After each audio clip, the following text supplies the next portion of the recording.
سبيل الدموع سبيل مريح تنهدى يا صاحي كي تستريح وبث سبحانه وتعالى في القرآن الكريم. بسم الله الرحمن الرحيم.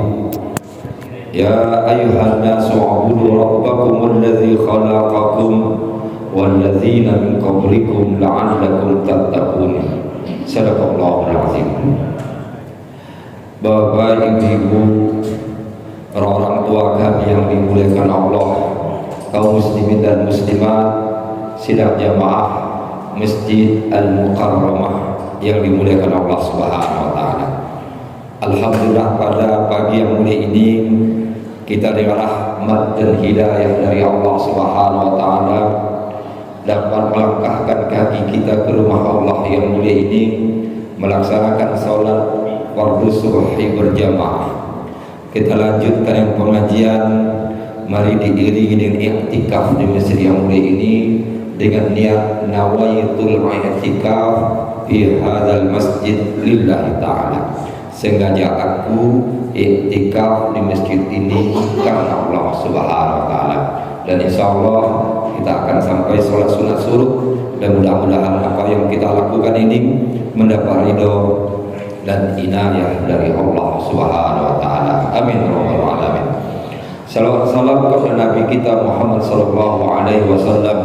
Allahumma shalli ala sayyidina Muhammad wa ala ali sayyidina Muhammad.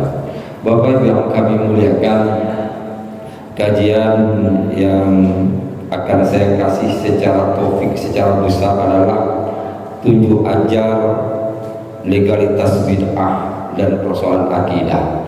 Dan ini kemarin beberapa diskusi dengan pengurus masjid, diambil dari judul buku saya sebenarnya. Jadi buku ini terbit tahun 2018, sudah cetakan kedua, harusnya harus terbit lagi buku kedua. Buku keduanya insyaallah judulnya Kaidah Bid'ah. Tapi karena kami ini dosen, nerbit itu harus sesuai dengan kebutuhan dan keperluan naik pangkat gitu. Karena di awal 2005 ini 2 buku saya terbit, maka saya tahan terbitnya 2026 besok. Bapak Ibu yang kami muliakan, di dalam buku 7 ajar legalitas ini di bab pertama itu saya membahas tentang penafsiran dan pemahaman bersama hakikat daripada ayat al-yawma akmaltu lakum dinakum wa atmamtu alaikum ni'mati wa raditu lakum al-islam dinan. Kenapa ayat ini diangkat pertama kali? Karena banyak orang memakai ayat ini untuk menutup beberapa ijtihad, melihat dari suatu kemaslahatan, melihat bahwa Islam itu telah sempurna. Di dalilnya itu al-yawma akmaltu lakum dinakum wa atmamtu alaikum nikmati wa raditu lakum islam dinan. Jadi artinya ayat ini jadikan Islam itu telah sempurna. Kalau sempurna tak perlu tambah-tambah, cukup menengok Rasulullah, lihat sahabat gitu. Dan apa yang ada di masa Rasulullah itu sajalah, tak usah ditambah-tambah. Kenapa? Lah sempurna. Ayat ini jadikan dalil. Padahal Bapak Ibu yang kami muliakan, ketika kita menengok ayat ini secara beberapa sisi dari keilmuan, perlu memahami ayat ini lebih luas. Karena saya sering secara ilmu semantik itu sering dikatakan al-yawma akmaltu lakum. Di kata situ saja Bapak Ibu yang kami muliakan, secara ilmu semantik sering dikatakan al-yawma akmaltu lakum. Pada hari ini kusempurnakan bagi kalian. Lakum, al-yawma akmaltu lakum, pakai lakum, bagi kalian. Allah tidak turunkan ayatnya al-yauma akmaltukum tanpa lam. Kalau al-yauma akmaltukum, pada hari ini aku sempurnakan, itulah yang akan menutup tidak ada ijtihad, tidak ada yang lain, cukup apa saja dilihat daripada Rasulullah, masa Rasulullah, dan itu harus dilakukan. Kalau akmaltukum, tapi Allah turunkan al-yauma akmaltu lakum, karena lakum ini bagi kalian. Ketika dikatakan bagi kalian, berarti agama ini, Islam itu adalah agamanya kalian, milik kalian. Ini kata lam ditambah dengan kamu, dengan domir dan sebagainya, itu akan memahami lebih luas lagi. Sama dengan Bapak Ibu yang kami muliakan, hadis Nabi tentang di mana Rasulullah mengatakan bahwa ada 3 yang bisa menolong kalian. Sampai Rasulullah mengatakan waladun solihun yad'ulah. Itu sampai kata waladun solihun yad'ulah, itu yad'u lahu. Jadi katanya waladun, anak soleh yang mendoakan kalian. Karena ada sekarang tuh memahami itu, kalau kita sudah meninggal dunia, dah selesai. Tak perlu lagi baca yasin, tak perlu takziah, tak perlu zikir lagi, tak perlu ini, kan gitu. Tak perlu lagi didoakan, udah cukup saja. Buat kuburan, kuburkan, ulang. Kan macam itu pahami sekarang. Nanti setelah solat jenazah, tak perlu doa lagi. Solat jenazah, tinggalkan aja gitu, dah selesai. Padahal Rasulullah mengatakan waladun solihun yad'u lahu, bukan yad'uhu. Itu secara ilmu itu Bapak Ibu yang kami muliakan memberi dampak pemahaman. Kalau Rasulullah mengatakan waladun solihun yad'uhu, anak soleh yang mendoanya, berarti anak itu yang langsung mendoakan orang tuanya. Selesai. Kalau orang lain ikut mendoakan orang tua anak ini, tak boleh. Tapi Rasulullah menyebut waladun solihun yad'u lahu. Jadi anak soleh yang mendoakan baginya. Berarti kalau anak soleh itu mengajak orang, yuk ke rumah saya sambil makan kita doakan bapak saya, boleh Bapak Ibu yang kami muliakan, karena baginya. Begitulah al-yauma akmaltu lakum wa atmamtu alaikum. Kan jadi tambahan kalimat-kalimat itu mempunyai pemahaman yang sangat luas. Kalau orang mengatakan oh Islam itu cukup masa Rasulullah, apa yang lihat di masa sahabat, kita akan menafikan beberapa ijtihad para ulama.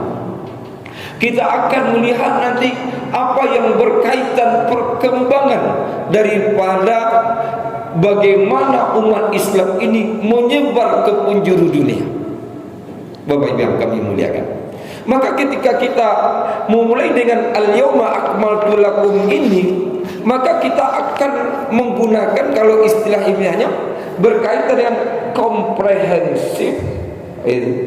Jadi apakah Islam itu dikaitkan dengan istilah komprehensif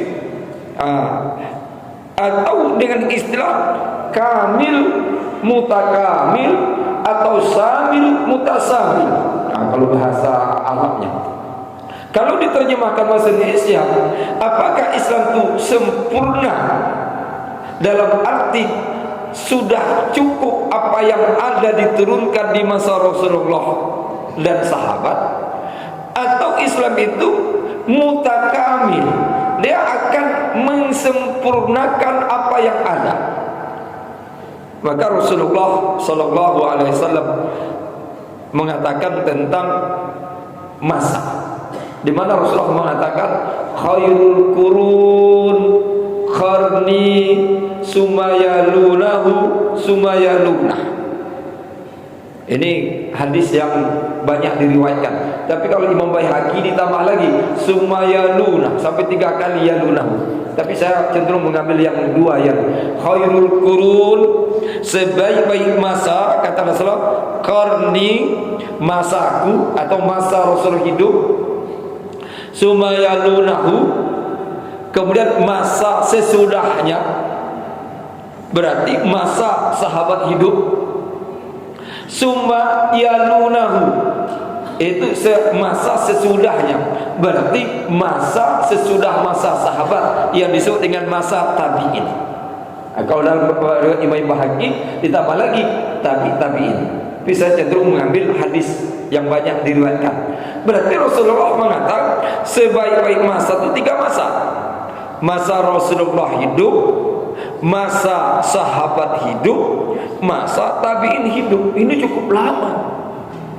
Masa Rasulullah hidup itu sampai 10 Hijriah.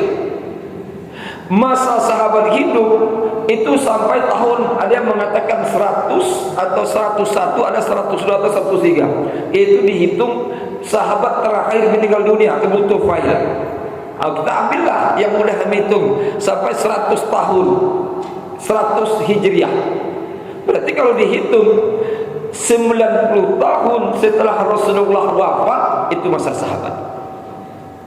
Ditambah lagi sumayalunahu, masa tabi'in. Masa tabi'in sampai tahun 250 Hijriah. Berarti kalau 250 Hijriah ini Bapak Ibu yang kami muliakan, berarti ada sekitar 150 tahun masa tabi'in.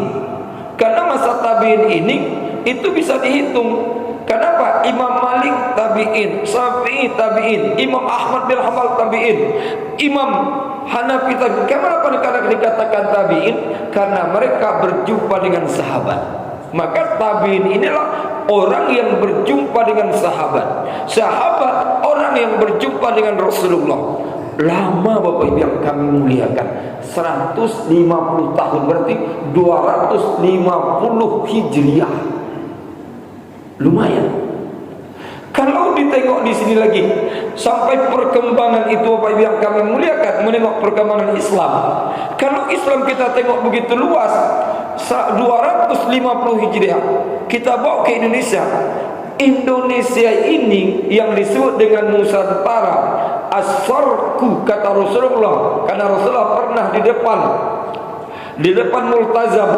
Di depan Multazam Rasulullah menunjuk ke sana, Islam akan menyebar di sana, as-sarq, timur. Karena wilayah Nusantara ini Bapak Ibu yang kami muliakan, sebenarnya kita berada di naungan Multazam. Coba tengok Bapak, Ka'bah. Kita ini arah Multazam. Maka tidak tahu kita sekarang duduk sini, mungkin ini sudah depan kita Multazam gitu. Karena setiap sisi Ka'bah itu kan ke arah Yaman, ya kan, Nil. Wah, Irak dia, ya kan? Daerah Syam, Syria itu Syam. Ketika Hajar Aswad saja, Hajar Aswad ke pintu Ka'bah, itu kalau lurus ke Indonesia ini. Wah. Jadi bisa aja kita lagi berdoa sekarang di bawah Multazam. Karena Multazam itu memang lebih kurang 1 meter. Tapi kalau makin jauh, makin luas. Maka kalau orang yang berangkat haji sekarang ini, nanti kalau dia bisa ke Multazam, dia hanya lebih kurang begini saja. Situlah bergantung. Lebih kurang 1 meter, 1 meter setengah bergantung. Tapi kalau kita mau makin jauh, kita makin luas dia 80. Itu kalau lurus Bapak Ibu sampai ke Indonesia. Rasulullah juga mengatakan demikian. Itu Islam akan sampai ke timur.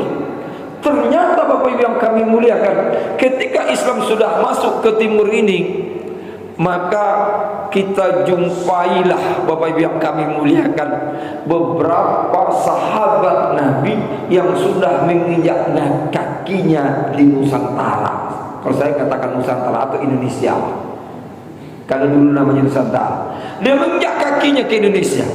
dan dijumpai kuburan sahabat itu di Barus, Tapanuli Tengah. Maka Bapak Ibu yang kami yang mendatang dari Sibolga, pada Selingkuhan, Tapanuli Selatan, mungkin perlu ke pulang kampung sekali-sekali ke Barus lah, nengok makam sahabat sana. Karena saya sudah 2 kali kan, karena melakukan penelitian tentang masa sahabat dan tabi'in Nusantara, dan itu ada bukunya, buku saya. Jadi masa sahabat Nusantara, masa sahabat dan tabi'in Nusantara, bisa di-download itu di internet. Jadi sahabat itu telah sampai ke Nusantara. Kalau begini Bapak Ibu yang kami muliakan, menunjukkan bahwa risalah Islam ini sudah menyebar sebelum Rasulullah meninggal dunia. Karena Rasulullah mengutus utusan-utusannya yang mengantarkan risalah Islam. Yang selalu tercatat di sejarah Islam itu adalah 2 saja, Karamil Persia. Padahal Rasulullah pernah mengumpulkan 60 orang sahabat. 60 orang sahabat dikasih risalah-risalah untuk menyampaikan kepada raja-raja seluruh dunia. Maka kita jumpa Sa'ad bin Abi Waqqas dikirim ke Cina, dan dia meninggal dunia di Beijing, di Cina. Maka di Cina itu dijumpai lagi makam sahabat 2. Dan saya sudah juga ziarah makam sahabat di Cina. Jadi ketika kita posisi ini Bapak Ibu yang kami muliakan, maka melihat Islam dengan sempurna itu bukan berada di Jazirah Arab saja, tapi kita lihat bagaimana para sahabat yang menyebar ke seluruh penjuru dunia. Maka kalau kita lihat, ketika kita baca Bapak Ibu yang kami muliakan, Ali bin Abi Thalib itu sudah menginjak kakinya di daerah Garut, itu di dalam catatan Pasundan. Berarti Ali bin Abi Thalib sudah sampai ke Jawa Barat. Kalau dia sampai Jawa Barat, dulu perjalanan itu tidak langsung Bapak Ibu yang kami muliakan. Kalau perjalanan dari Timur Tengah itu tidak bisa langsung, mereka pakai kapal. Itu tempat pusat kedudukan untuk duduk pertukaran angin timur angin barat itu daerah Barus. Tapi Barus jangan pahami Barus yang sekarang. Barus dulu itu yang disebut dengan Barus Raya, itu dari Singkil sampai Pariaman. Nah itu jauh, itu luas. Jadi di situ tempat singgah baru. Maka Ali pernah sampai ke Garut, Jawa Barat. Coba. Kemudian kalau kita baca lagi, Salman Al-Farisi sampai menginjak kakinya di Aceh. Kemudian Wahwaka sampai ke Palembang. Kemudian paman Rasulullah Abdul Muthalib itu juga sampai kepada kerajaan Galingga di Jawa. Ini kalau kita tengok begitu luas sejarah itu Bapak Ibu yang kami muliakan, berarti menunjukkan orang Indonesia yang berjumpa sahabat yang datang ke Indonesia disebut tabi'in. Disebut tabi'in. Maka ketika di Barus dijumpa seperti nama sahabat Mahmud bin Abdurrahman bin Mu'az bin Jabal. Memang secara silsilah cucu Mu'az bin Jabal. Tapi Mu'az bin Jabal ini ketika diutus Rasulullah ke Yaman untuk sebagai utusan Rasulullah mengambil zakat di Yaman, Mu'az ini baru berumur 19 tahun. 19 tahun berumurnya. Dia menikah dengan orang Yaman, perempuan Yaman, dibawanya ke Makkah, lahir salah satu anaknya Abdurrahman di Madinah. Abdurrahman ini besar, menikah lagi dengan orang Yaman, pergi ke Madinah lagi, lahir anaknya Nabi Mahmud. Dan dia berjumpa Rasulullah, maka dia termasuk sahabat kecil. Berjumpa dengan Rasulullah dan mempelajari Islam dari para sahabat. Kemudian dia balik Yaman, baru melakukan misi dakwah sampai ke Indonesia dan menetap di daerah Barus. Maka kuburannya itu disebut di sana tuh di atas bukit paling tinggi, itu papan tinggi yang tangganya 1000 tangga. 1000 tangga itu sebenarnya kalau dihitung tangganya itu lebih kurang 800 tangga. Tapi waktu itu saya sama kawan saya dipakainya Google langkah itu, setiap langkah ada Google itu dihitungnya. Itu dari bawah sampai ke atas itu dihitung langkah itu 2200 langkah. Maka kalau 2200 langkah, kalau satu tangga 2 langkah, ya 1000 tangga itu. Karena ada yang tidak bertangga gitu. Itu ketika kaum muslimin yang jumpa dengan sahabat Mahmud, ya tabi'in. Maka kalau kita memahami al-yauma akmaltu lakum dinakum wa atmamtu alaikum ni'mati wa raditu lakum Islam dinan. Berarti Bapak Ibu yang kami muliakan, memahami Islam dengan firman Allah yang menjelaskan, ku telah sempurnakan kata Allah. Maka sebenarnya kalau kita melihat Al-Quran, Bapak Ibu yang tidak cukup, tapi harus ada hadis. Hukum-hukum di dalam Al-Quran itu, Bapak Ibu yang lengkap itu hanya sedikit. Yang lengkap itu warisan, lengkap itu 1/6, 1/3, 1/8, 1/2, ada asobah. Itu kalau warisan Al-Quran. Kenapa? Karena warisannya berkaitan dengan keseimbangan dan keadilan. Dan Allah penting meletakkan, tidak boleh ijtihad itu. Kalau ijtihad orang kelahi. Warisan. Kedua, masalah talak. Jelas dalam Al-Quran itu. Talak, zihar, li'an, kemudian talak 1, talak 2, masa iddahnya ada dalam Al-Quran. Itu tidak perlu lagi penjabaran. Tapi coba kalau sholat, sholatnya aqimus sholat, tidak ada rukuk, tidak dibahas, sujud tidak ada, i'tidal tidak ada, puasa kutiba alaikumusiyam, paling dijelaskan Allah kapan puasa, itu pun hanya nengok bulan, itu pun jadi ikhtilaf juga, nengok bulan atau hisab gitu. Tidak juga dijelaskan puasa dari terbit matahari sampai dari subuh sampai tenggelam matahari, tidak disebut juga. Haji yang sekarang berangkat haji, haji hanya walillahi 'alan nasi hijjul baiti man istata'a ilaihi sabila, atau wa atimul hajja wal umrata lillah. Itu perintahnya haji. Paling ada dijelaskan tentang tempat Arafah dan apa dizikir. Tapi pelaksanaan haji itu tidak dijelaskan secara terperinci dalam Al-Quran. Maka hukum-hukum ini tidak lepas daripada hadis Nabi. Kemudian hukum-hukum ini ketika tidak terlepas dari Nabi, Bapak Ibu yang kami muliakan, dia akan kembali kalau hadis Nabi, maka hadis Nabi ini akan begitu berserak, dan berserak itu kita tidak bisa mengambil yang sahih saja. Ada yang demikian. Ada orang ustaz yang sahih aja, yang tak sahih jangan. Kalau saya hanya jawab sahih menurut siapa? Ya, sahih menurut siapa? Kalau sahih menurut si fulan saja, bisanya menurut si fulan ini dhaif. Menurut ulama ini dhaif, menurut ulama ini sahih. Dan hadis itu ada tingkatan sahih, hasan, dhaif. Itu dari kualitasnya. Kuantitasnya ada mutawatir, ada ahad. Jadi kalau sahih saja bisa saja berubah sesuatu yang sahih menjadi dhaif, yang dhaif bisa menjadi hasan. Karena karena saya dosen Pak Usuluddin, di home base-nya adalah ilmu hadis. Itu mahasiswa ilmu hadis itu, kalau dia mau dalam skripsinya hadis, itu harus takhrij hadis. Takhrij hadis apa? Dia harus mempreteli sanad hadis itu dan sampai mengambil kesimpulan hadis ini sahih atau tidak sahih. Itu anak-anak gak bisa. Apalagi sekarang Bapak Ibu yang kami muliakan, dengan sistem aplikasi itu paling mudah sekarang untuk menengok hadis sahih tidak sahih. Kenapa? Dengan aplikasi tentang hadis itu cukup banyak. Bahkan buka hadis ini ada satu maktab itu, perpustakaan library yang online itu, yang disebut dengan Syamilah itu, Maktabah Syamilah. Itu kalau kita buka buku hadisnya banyak.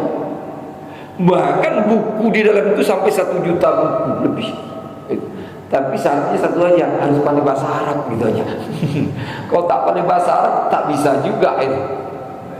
Maka kalau orang tak hafal hadis tapi pandai bahasa Arab lumayan. Tak hafal Al-Quran tapi pandai bahasa Arab masih bisa buka. Karena kitab tafsirnya itu sampai 100.000 kitab tafsir di dalamnya. Maka kalau orang bisa bahasa Arab bisa buka. Maka kalau orang berbicara sahih saja, tapi sahih menurut siapa? Jadi di sini Bapak Ibu yang kami muliakan, ketika kita melihat Al-Quran, jangan Al-Quran saja. Sebab kalau Al-Quran saja Bapak Ibu yang kami muliakan, nanti ada kelompok namanya kelompok Quraniyun, atau bahasa lain disebut ingkar sunnah. Jadi kalau di Indonesia terkena istilah ingkar sunnah. Kalau di India, Pakistan, di Mesir, Maroko, Italia tersebut kelompok Quraniyun. Quraniyun atau ingkar sunnah ini sebuah kelompok yang ingin mengamalkan Al-Quran saja, tak mau memakai hadis. Oh, ini bahaya ini. Kenapa? Kalau kelompok ingkar sunnah atau Quraniyun ingin mengamalkan Al-Quran, itu ajaran Islam itu banyak kurangnya. Contoh paling dekat, Solat 5 kali sehari semalam. Kalau kelompok Quraniyun atau ingkar sunnah, solat cukup 3 saja. Solat apa? Solat subuh, solat asar, solat isya. Zuhur tidak ada, maghrib tidak ada. Karena Al-Quran hanya nyebut 3. Salatul fajri, salatul wusta, salatul lail. 3 solat. Wah, bahkan solat Jumat pun tak ada. Walaupun ada khusus surat Al-Jumu'ah, tapi dalam pemahaman mereka solat Jumat itu bukan solat gitu. Karena mereka memahami solat itu hanya mengingat. Maka kalau sudah solat 3, ditanya lagi pada kelompok ingkar sunnah ini, cara solatnya bagaimana? Karena Al-Quran tidak menjelaskan cara solat. Oh, katanya solatnya cukup ingat Allah saja. Kalau istilah orang eling saja, ingat ini dah. Maka salat Jumat tu pas siang tu zikir, ada salat Jumat tu katanya. Jadi dah berkurang lagi, dari sudah 3 tidak perlu pakai gerak. Jadi bahaya itu. Maka kelompok ini termasuk kelompok sesat. Di Pekanbaru ada Pak? Ada. Kalau orang cari ada. Karena saya pernah dulu di Kelurahan Lembah Damai Rumah itu, tapi dah meninggal yang pembawanya. Tapi pengikutnya pernah juga, bahkan pernah masuk sekali pengikutnya di belakang Al-Mayang. Karena rumah saya tak jauh, rumah saya sampai Al-Kausar. Oh, ini daerah kawasan kita ini. Yuk, saya ajak kawan-kawan, yuk kita cari. Kita cari lari dia, bubar, hilang. Jadi kelompok Quran ini itu hanya Al-Quran saja. Itu pun tak benar. Maka ketika kita memahami akmaltu lakum secara luas Bapak Ibu yang kami muliakan, berarti kita bukan mengatakan Islam ini yang ada dengan sesuatu yang kita dapat belum ada di masa Rasulullah, yang belum dilihat di masa Rasulullah, yang belum dilihat pada masa sahabat, kita katakan itu tambahan. Salah. Maka ada orang mengatakan itu tambahan dengan istilah bid'ah. Kenapa mengatakan istilah? Karena pemahaman bid'ah ini Bapak Ibu yang kami muliakan harus didudukkan pada posisinya. Karena persoalan bid'ah ini ketika kita kembali dalam hadis Nabi itu tidak bisa dipahami begitu saja. Sebab Rasulullah kullu bid'atin dolalah wa kullu dolalatin finnar wa kullu bid'atin dolalah wa kullu dolalatin finnar. Setiap bid'ah adalah sesat dan setiap sesat adalah masuk neraka. Ini gawat nih kalau dipahami gitu saja, sehingga nanti orang memahami kunut bid'ah, apalagi yasinat bid'ah, doa berjamaah bid'ah, bersalawat bid'ah. Yang tak bid'ah apa? Karena ketika kita memahami kullu bid'atin, kata kullu itu apa yang kami muliakan, itu tidak bisa dipahami dengan kata pemahaman bahasa Indonesia. Karena bahasa Indonesia arti kullu artinya semua. Kullu bid'atin berarti semua. Padahal di dalam bahasa Arab kata kullu itu bisa diartikan jami'ah semua, bisa bermakna ba'du sebagian. Jadi bisa berarti sebagian, bisa berarti semua. Ketika Allah mengatakan kullu nafsin za'iqatul maut, itu semua. Kulla say'in ahlakna, segala sesuatu kami hancurkan. Kulla ini tidak semua dihancurkan, sebagian dihancurkan tidak. Maka kullu di sini berarti ba'du, sebagian dihancurkan, sebagian tidak. Ternyata kita kata kullu ini kapan bisa dipahami semua, kapan dipahami sebagian, tengok kata sesudahnya. Maka kullu bid'atin, kata bid'atin ini Bapak Ibu yang kami muliakan, itu di dalam bahasa Arab kata disebut nakirah. Itu kata nakirah, tidak ma'rifah. Ma'rifah itu pakai alif lam. Al bid'atu itu disebut dengan nakirah. Ini istilah-istilah ini memang kalau yang tak pernah belajar bahasa akan bingung juga, tapi tidak apa-apa disampaikan. Kenapa?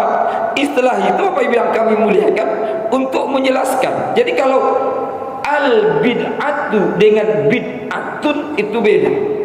Sama dengan kitabun dengan al kitabu itu berbeda.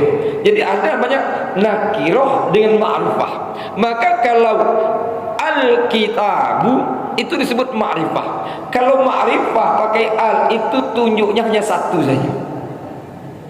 Jadi al bid'atu berarti satu bid'ah. Tapi Rasulullah menggunakan kata nakirah, bid'atun. Bid'atun nakirah artinya itu dua atau lebih. Dia lebih umum. Maka kalau dia lebih umum berarti kata kullu itu diarti sebagian. Maka kullu bid'atin berarti sebagian bid'ah. Karena bid'ah itu kata nakirah, umum, dua lebih. Berarti oleh para ulama hadis memahami kullu bid'atin menjadi ba'du, maka ba'du bid'atin dolalah atau ba'du bid'atin sayyi'atin dolalah. Sebagian bid'ah yang buruk adalah sesat. Itu di situ Bapak Ibu yang kami muliakan. Maka ketika orang berbicara bid'ah, berarti bid'ah itu bukan satu, bisa dua, bisa tiga, bisa lima. Bahkan Izzuddin bin Abdus Salam,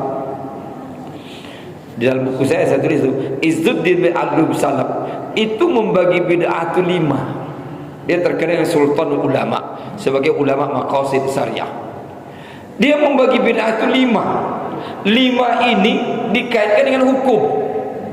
Berarti kalau hukum itu wajib, sunat, mubah, makruh, haram. Bid'ah juga demikian. Ada bid'ah wajib, ada bid'ah sunat, ada bid'ah mubah, ada bid'ah makruh, ada bid'ah haram. Karena bid'ah itu tidak hukum. Kalau dia menjadi hukum harus dikaitkan dengan hukum. Maka kata Izzuddin Abdul Salam berarti bid'ah itu lima. Ada bid'ah wajib, ada bid'ah sunnah, ada bid'ah mubah, ada bid'ah makruh, ada bid'ah haram. Kalau Imam Malik membagi bid'ah itu menjadi tiga lagi. Ada bid'ah tarkiyah, ada bid'ah tabaiyah, ada namanya bid'ah sayyi'ah. Dia buat.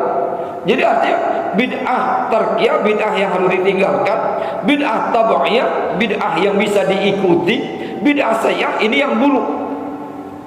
Jadi kalau tabaiyah berarti masih bisa diikuti. Subhanallah. Kalau Syafi'i dia membagi dua saja, hasanah dan sayyi'ah.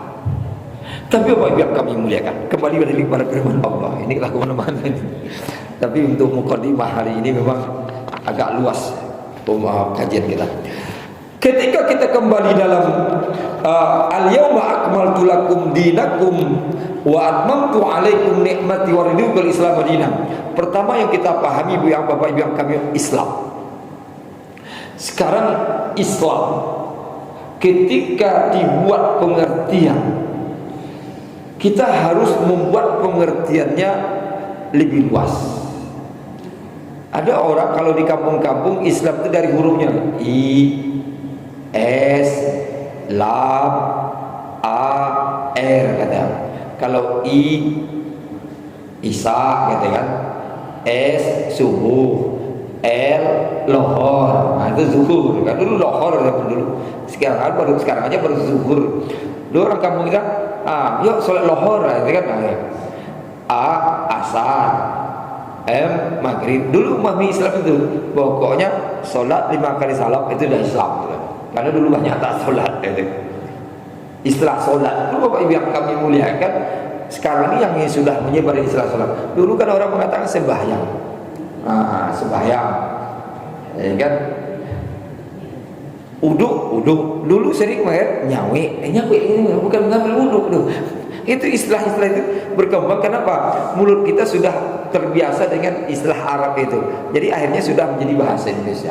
Dulu sembahyang, kalau sembahyang itu orang Cina juga sembahyang juga itu, karena sembahyang itu. Sekarang untuk membedakan sholat itu.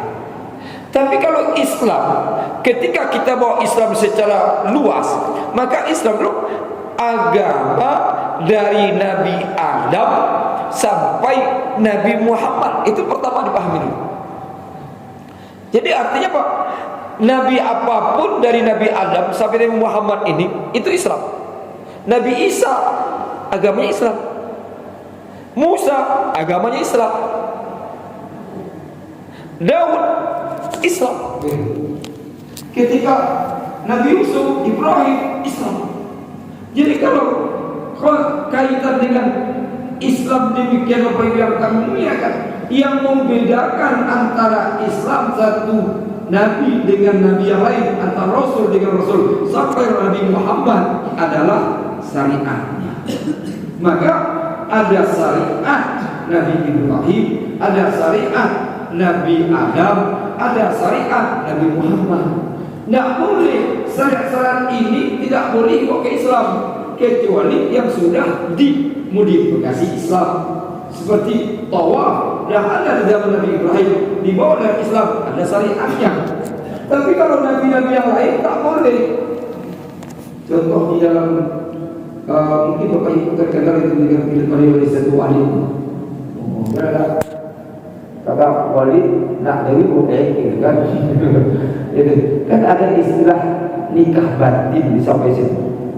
Nikah batin ini kan dibawa kepada Nabi Adam tadi.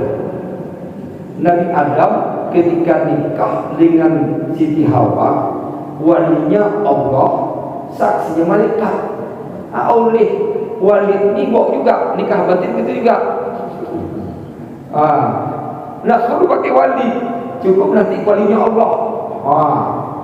Saksinya malaikat. Enak aja.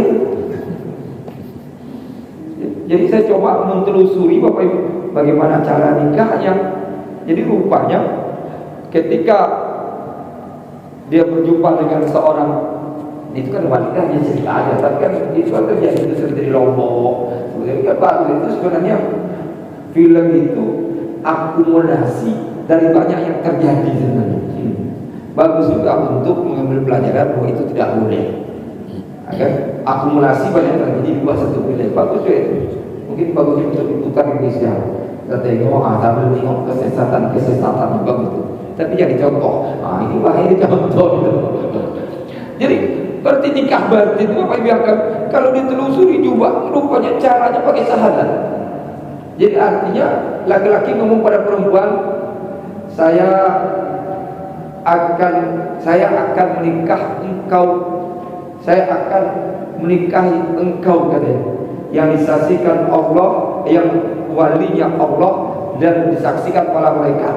Dibacalah laki-laki itu, asyhadu an la ilaha illallah wa asyhadu anna Muhammad Rasulullah. Datang, saya terima nikahnya dengan diwalikan Allah, disaksikan malaikat. Baca syahadat lagi. Udah selesai. Ya Allah, itu kata apa? Nabi Adam katanya. Nabi Adam syariatnya Nabi Adam saja. Kalau begitu seandainya Nabi Adam itu syariatnya Nabi Adam, tak lagi Nabi Muhammad. Nabi Muhammad syariatnya ada rukun, ada syarat terpenuhi. Terpenuhi syarat rukun itu baru sah. Kalau tidak sah. Jadi agama Islam sampai kepada Nabi Muhammad itu Islam. Yang membedakan syariatnya. Ketika membedakan syariat ini Bapak Ibu yang kami muliakan, berarti Islam yang dipahami ini adalah mencakup banyak hal. Yang cakup banyak hal itu yang disebutkan kajian-kajian Islam. Coba, ada akidah, ada syariat, ada akhlak. Maka akidah, akhlak, akidah, syariah, akhlak. Akidah itu berkaitan hubungan kita dengan Allah SWT. Akhlak itu bagaimana kita merefleksikan ajaran Islam dalam tingkah laku kita. Kemudian syariat ini Bapak Ibu yang kami muliakan luas. Maka kalau syariat ini kita luaskan, maka syariat itu ada berkaitan dengan ibadah, itu kan? Ibadah ada berkaitan dengan muamalah, ada berkaitan dengan munakahah, pernikahan, ada berkaitan dengan siasat politik, ada berkaitan dengan qada, hukum yang berkaitan dengan pengadilan. Ini cukup banyak. Ketika ibadah, babnya banyak ini. Ada bab taharahnya, ada bab solatnya, ada bab puasanya, ada bab hajinya, ada bab puasa, ada bab hajinya, ada bab zakatnya. Bab yang banyak ini, itulah yang digabungkan dengan 3 istilah. Maka Islam dengan 3 istilah itu yang disebut dengan mutakamil. Kalau dia mutakamil, menyempurnakan satu dengan lain, maka Bapak Ibu yang kami muliakan, persoalan orang mengatakan tidak ada di masa Rasulullah, tidak ada masa sahabat, itu berarti mengkecilkan Islam. Sekarang zaman sekarang, silakan Pak.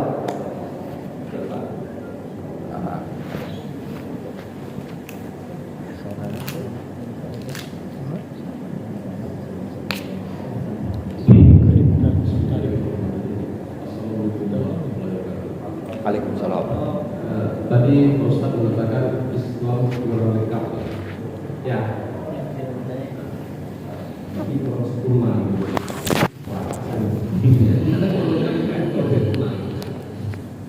Karena kita sudah kasih petunjuk semua orang. Apapun kita buat dunia ini kita berteman pada hadis. Jadi Al-Quran nanti itu sama dengan KPI negara atau penjama Papua. Kita salah dulu ya. Sana. Jadi itu tergantung dari Ustaz untuk menggali sumber-sumber yang ada. Jadi bukan seputar lengkap. Sudah ada satu dasar-dasarnya undang-undang dalam undang melengkapi apa dan dasar. Jadi memang tidak akan terlengkap dengan maka sebentar. Jadi ada seorang yang apapun mereka, apapun dibuatnya tetap jatah di perubahan Al-Quran. Seperti ada beberapa mereka berkata. Dia mendapat ilmu dan bikin rumah itu foto-foto lakukan. Begitu juga Protestan, ahli foto Jerman, itu bikin rumah itu foto lakukan juga Pak. Berarti Ustaz sendiri yang tidak menggali arti kepada orang Islam itu mereka. Itu Pak. Terima kasih. Baik. Saya kira bersama. Jadi ketika kita mengatakan Islam itu mutakamil, kesempurnaan, maka orang ketika berbicara pada ayat Quran al-yawma akmaltu lakum, ini ayat ini selalu dikatakan orang Islam itu sudah lengkap, ya kan? Tapi ketika dikatakan Islam itu lengkap, nah ada lagi tambah-tambahan. Tambah-tambah apa? Tidak perlu pakai zikir berjamaah lagi. Jadi kan, tidak perlu lagi pakai kunut, tidak perlu lagi yasinan, kan itu begini. Tapi harus kita tengok ketika kita memahami Al-Quran dengan isinya, maka disebut dengan ada nama istilah manhaj. Manhaj itu adalah yang disebut dengan, kalau bahasa kita ada data-data yang berkaitan dengan kesempurnaan, dan data itu yang harus dijabarkan. Yang seperti Bapak contoh tadi, contoh yang baru saja Pak, mahasiswa saya membuat skripsi tentang judulnya Nabi Yakub. Nabi Yakub itu di dalam Al-Quran disebut dengan ketika Nabi Yusuf ya di oleh saudaranya itu, Nabi Yakub kan nangis terus sampai dia buta. Sampai suatu hari Nabi Yusuf ini mengirim bajunya. Baju ini diusap ke muka Nabi Yakub. Nabi Yakub itu sembuh buta.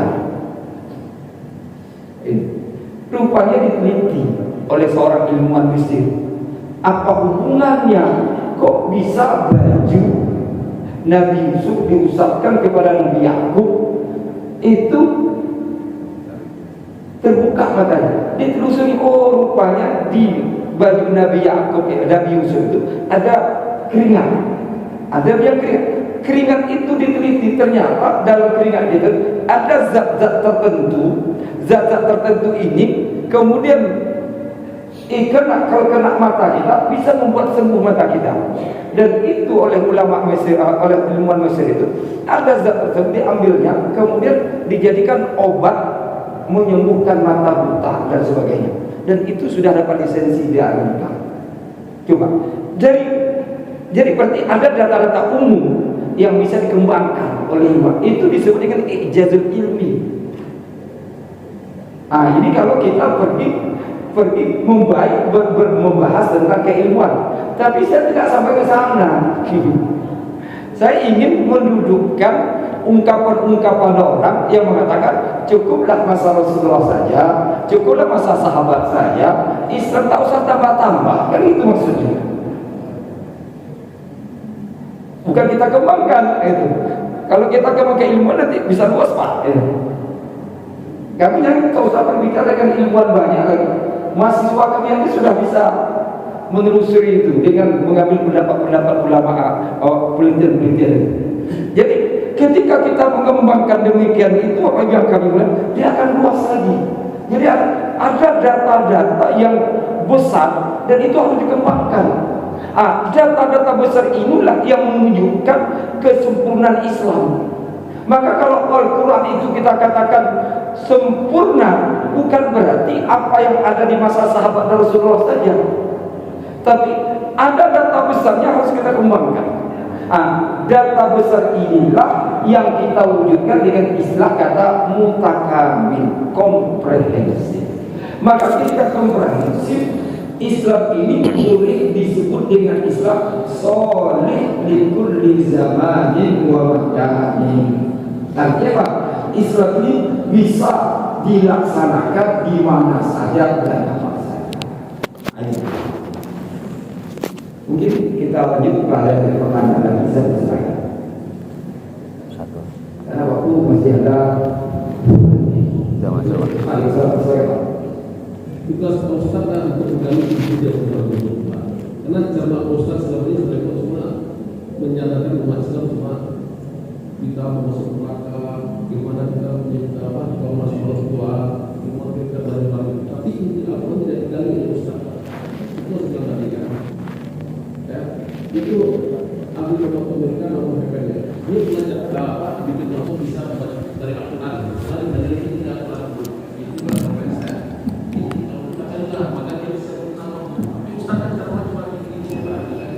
Menyatakan saya itu kan tidak memiliki ilmu ini kalau kita sebagai Pak agar bersama gitu. Terima kasih Pak. Baik, terima kasih. Jadi Pak perhatian khusus ya. Ya kalau perhatian khusus itu Pak itu tidak bisa berbentuk rantai ramai. Kalau Kalau seperti ini kan pesannya berbeda. Pesannya berbeda. Tapi kalau kita mau dari intinya subhanallah, itu memang perlu khusus. Karena kita ketika khusus ini memang mengkaji. الله ربي والإسلام ديني ومحمدا رسول الله